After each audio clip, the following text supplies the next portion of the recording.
여도 야도 사법부 자초라는 말이 나오는 이른바 사법개혁 이슈를 알아보겠습니다.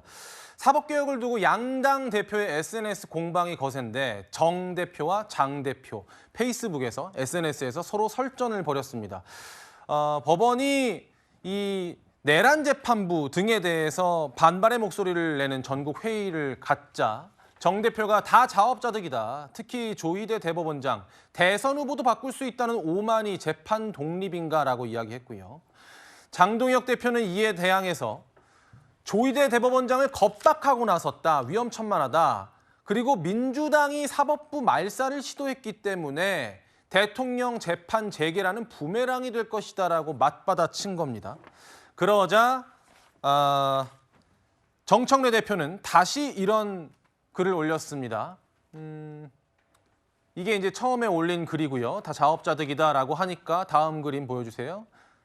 장동혁 대표가 이렇게 맞받았죠. 이 대통령의 그러니까 법원이 사법부가 바람도 불기 전에 대통령 재판 중지라는 그렇게 누워버리니까 이렇게 된 것 아니냐라고 반박을 하니까 다시 정청래 대표가 이렇게 맞받은 겁니다.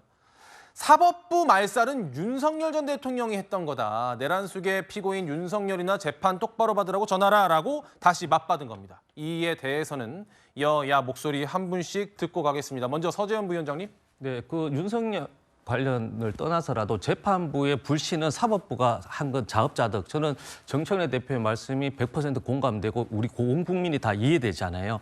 그래서 이제 그 막 5년도 아니고 한 5개월 전입니다. 그래서 조희대 대법원장이 1심, 2심, 즉 그 이재명 당시 대표였죠. 그 선거법 무죄가 되었는데 그걸 본인이 직접적으로 나서서 전원 합의체 그리고 나서 이틀 두 번 정도 회의를 하게 나고 파기환송해 버렸지 않습니까? 그래서 법원 내부에서도 이 정치의 한가운데 법원이 들어왔다면서 조희대 대법원장 사퇴하라고 했었어요. 예. 그것도 있고 그 이후에 지기현 판사 같은 경우도 윤석열 당시 이제 구속 관련해서 10일인데 240시간.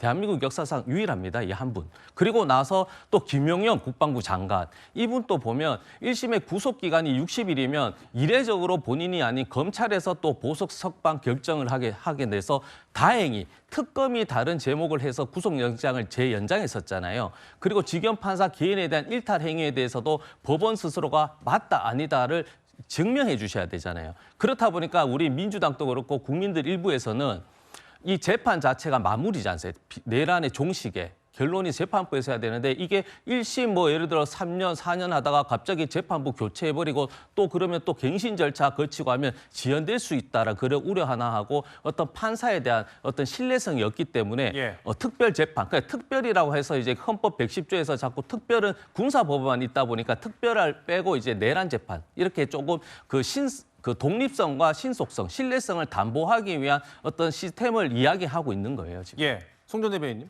여든 야든 사실은 사법부가 자초했다는 말은 똑같은데 그 이유가 다른 거예요, 지금? 일단요, 정청래 대표가 지금 사법부가 사법개혁을 자초했다라고 표현하는 것 사실상의 자백입니다. 5월 1일에 있었던 이재명 대통령에 대한 대법원 전원합의체 판결, 그 결과가 유죄 취지 파기환송이었기 때문에 그것에 대한 보복으로 대법원 길들이기를 하고 있는 것이다라는 부분을 정청래 대표가 사실상 자백한 것으로 볼 수 있어요. 그리고 실제로 그 대법관 우겨넣기를 하기 위한 법원조직법 개정안 같은 것들 5월 1일에 대법원 판결이 나오고 나서 5월 2일부터 발의되기 시작합니다. 그리고 끝내 철회되지 않은 법안이 있죠. 그리고 지금 대법관을 14명에서 26명으로 늘려서 대법관 우겨넣기를 기어이 하겠다고 합니다. 그렇게 하면은 26명으로 늘어나는 대법관 중에서 결국 22명을 이재명 대통령의 임기 중에 임명하게 되고 그 대법관들은 이 대통령의 퇴임 후에 본인의 재판 받을 때까지 대법원에 남아 있으면서 이재명 대통령의 재판도 하게 될 겁니다. 예. 이런 것을 사법개혁이라고 부르는 것이 언어도단입니다. 이것은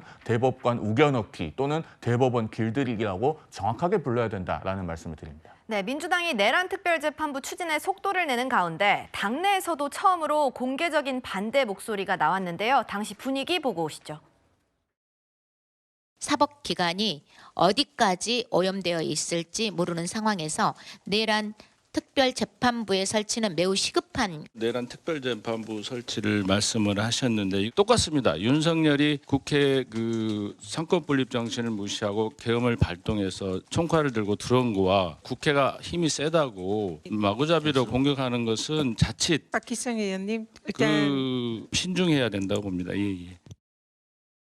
네, 이 대통령의 사법연수원 동기로 친명계로 분류되는 판사 출신의 박희승 의원이 작심 비판을 한 건데요. 구 부장님, 네. 비판 내용을 들어보면 비상계엄과 다를 바 없다라는 얘기를 했네요. 네, 저는 박희승 의원의 저 용기 있는 소신 발언에 굉장히 좀 이례적이다라는 생각이 듭니다. 지금 민주당은 어떻게 보면 사실상 당론으로 정해지면 이견이 없을 정도로 일사불란하게 표결해왔던 것이 지금까지 관행이었는데 박희승 의원이 그 내란 특별재판부에 대해서 저렇게 이 비상계엄과 준한다라고 강하게 비판하는 이유가 있습니다. 예. 왜 그러냐면 비상계엄이 우리 헌법에 대통령에게 보장되어 있는 헌법상 권리다라고 윤석열 전 대통령이 주장한 거 아닙니까?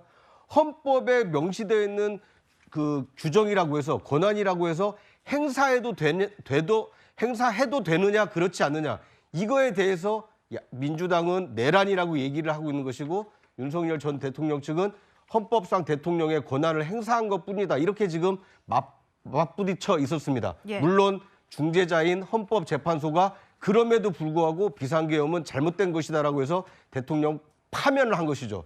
그렇기 때문에 박희승 의원이 얘기하는 것은 아무리 헌법에 있는 것이라도 함부로 행사하면 안 되듯이 지금 민주당이 다수 의석을 가지고 있다라고 해서 오랫동안 삼권 분립 체계에 있는 사법부의 독립을 훼손할 우려가 있는 내란 특별재판부를 지금 설치해야 되느냐. 이것은 윤석열의 성급한 비상계엄에 준하는 성급한 결정이 될 수 있으니 신중해야 된다. 이런 취지로 발언을 한 것이기 때문에 민주당 내에 저런 합리적인 목소리가 어느 정도 힘을 얻고 민주당이 결정하는데 이 방향전환을 할지는 지켜봐야겠습니다만 어쨌든 박희승 의원의 저 용기 있는 발언은 판사 출신이든 국회의원이든 이런 과거와 현재를 떠나서 합리적인 국민들의 목소리를 대변하고 있는 것 아닌가 이렇게 평가할 수 있을 것 같습니다. 네, 그런데 이 박 의원의 소신 발언을 놓고 민주당 내에서는 계엄과 비교하는 건 너무 과하다라는 지적이 잇따랐습니다.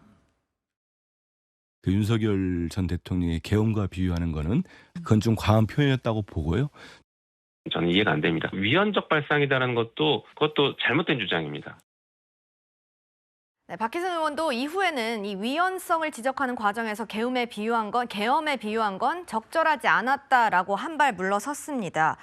서부 위원장님, 근데 사실 처음에는 작심 비판을 했는데 당내에서 비판이 거세지자 사과를 했다라고도 일각에서는 볼 수 있을 것 같아요. 네, 그러니까 사실 이게 왜 용기라고 그냥 소신 있는 발언이죠. 용기가 있고 없고 차이가 아니고 그리고 예. 합리적이라고 했는데 그러면 내란 전담 재판부를 하자고 하는 건 비합리적 주장인가? 그건 아닌 거잖아요. 그러니까 용기도 빼고 그냥 소신 있는 발언이신데 앞서 이제 그 곽상은 의원과 어떤 이게 약간 오버랩되는 부분이 있는데 주장은 할 수 있지만 그것을 계엄에 비유했잖아요. 그러니까 과한 게 아니라 잘못된 것이잖아요. 그는 그 내란에 대해서 그 어떤 행위에 대해서는 헌법 취지가 맞지 않기 때문에 지금 그 감옥에 가 계시고 지금 재판도 받는 것인데 예. 그런 논리, 그러니까 비유가 적절하지 않은 것을 한 거예요. 그래서 이런 부분에서 문제 제기를 한 것이고 박희승 의원 또 늦었지만 이 부분에 대해서는 잘못되었다. 그러나 소신 있는 표현, 즉 내란 특별재판부라고 해야 되나 그 내란 재판부라는 그런 설치 자체가 뭐 법적인 문제도 있고 정치적으로 봤을 때도 어떤 여러 가지 그 부작용 혹은 여러 가지 단점이 있을 수 있다라는 것은 당연히 말씀하셔야 된다. 그건 저도 동의하는 것이죠. 네, 이렇게 당내에서도 이견이 나오는 사법개혁 현안에 대해서 이재명 대통령도 직접 의중을 드러냈습니다. 사법부 독립이라고 하는 것도 사법부 마음대로 하자는 뜻은 전혀 아닙니다. 사법부는 입법부가 설정한 구조 속에서 헌법과 양심에 따라서 판단하는 거예요. 가장 최종적으로 강력하게 존중돼야 될 게 바로 국민의 주권 의지다. 위헌 얘기하던데 그게 뭐 위헌이에요? 네, 취임 100일 기자회견에서 이렇게 얘기를 한 겁니다. 내란 특별재판부 설치가 위헌이 아니라는 취지의 발언인데요. 이건 양쪽에 여쭤봐야 될 것 같아요. 장 변호사님 먼저 여쭐게요. 법률가신데 위헌이냐 아니냐 어떻게 보십니까? 그러니까 특별재판부라는 형식 자체가 위헌이면요. 해외에서 그리고 대한민국이 과거에 이런 재판부를 설치를 못했을 거 아닙니까?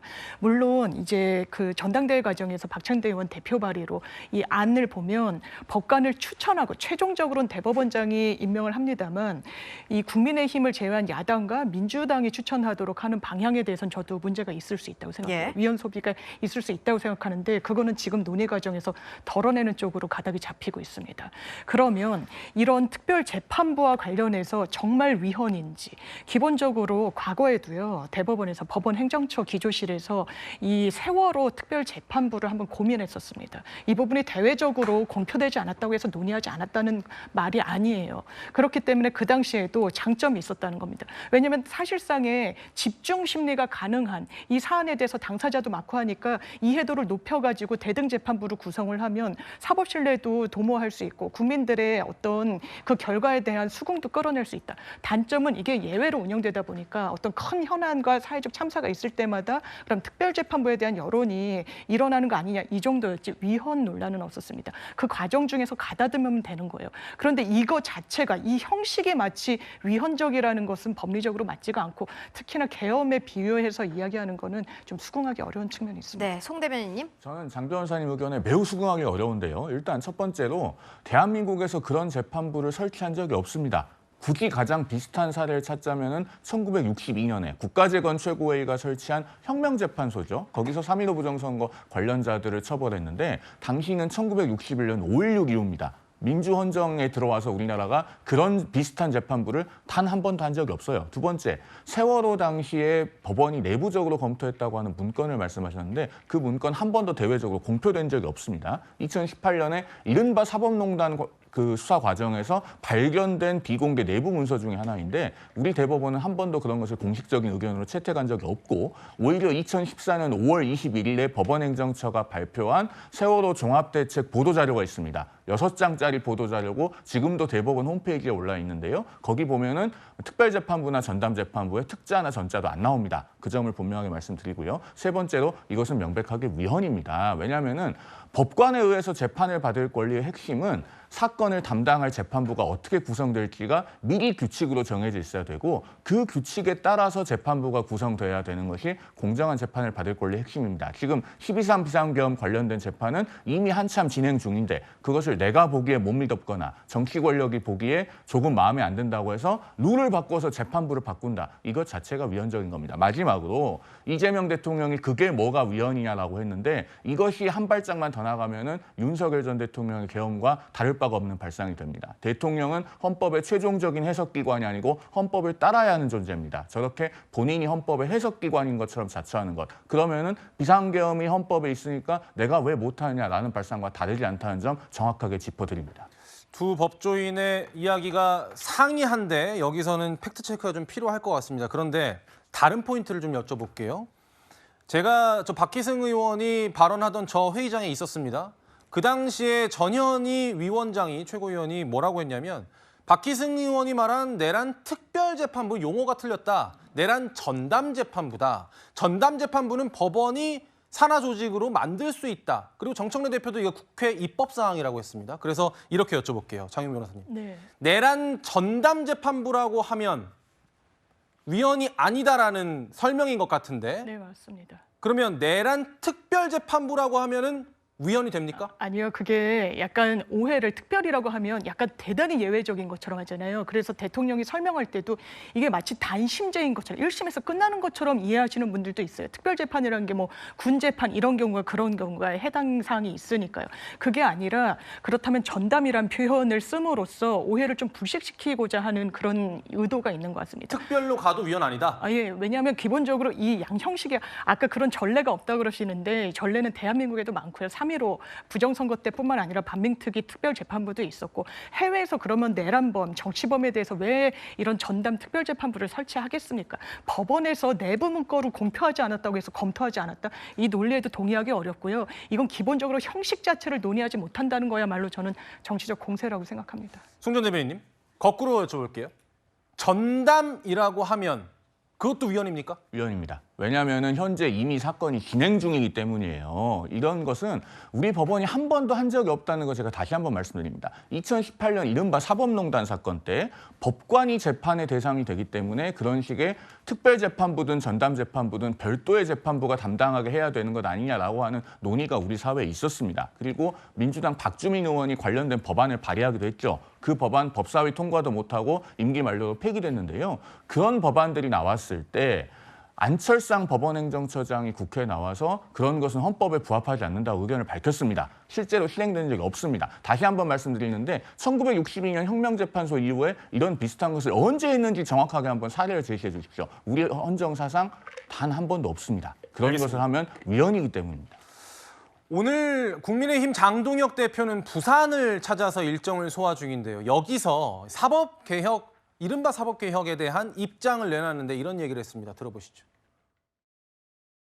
저는 지금 이재명 대통령이나 정청래 대표의 사법부에 대한 인식은 북한이나 중국의 수준에 머무르고 있다고 생각합니다. 사법부의 지금 개혁이 자업자득이라면 곧 사법부는 비상한 결단을 할 것이라고 생각합니다.